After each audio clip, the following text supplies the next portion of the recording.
தெய்வத்தின் குரல் 3ஆம் பாகம். சமூக தனி வாழ்க்கை நெறிகள் பரோபகாரம்.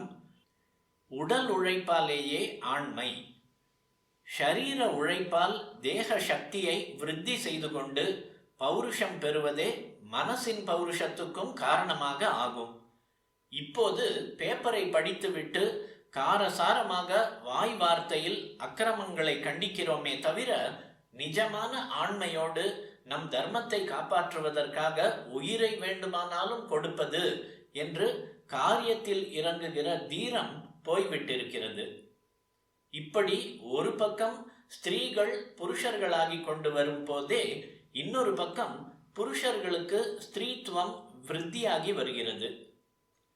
நல்ல சத் விஷயங்களில் பிடிமானம், படிப்பு, பயிற்சி, பக்தி, பூஜை, தியானம் உள்ளவர்களை தவிர மற்ற பெரும்பாலாரின் மனசு கெட்டதுகளில் போகாமல் தடுப்பதற்கு ஷரீர உழைப்பு தான் சாதனமாகிறது.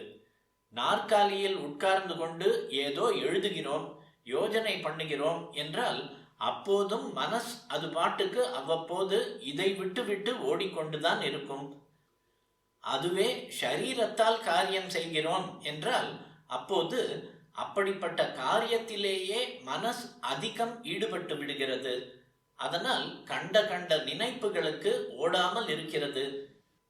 அதாவது ஷரீர உழைப்பால் சித்தம் கெட்டதில் போகவில்லையே தவிர நல்லதில் ஈடுபட்டு உத்தம அனுபவங்களை பாசிட்டிவாக பெறவில்லை தான்.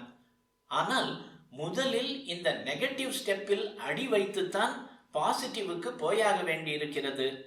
ஆச்சாரியால் அதனால் தான் முதலில் கர்மானுஷ்டானம், அப்புறம் இதனால் ஏற்படும் சித்த சுத்தியினால் மனஸ் உத்தமமாகவே போகிற பக்தி, அதற்கப்புறம் மனசே போய்விடுகிற ஞானம் என்று படிவரிசை போட்டு கொடுத்தார்.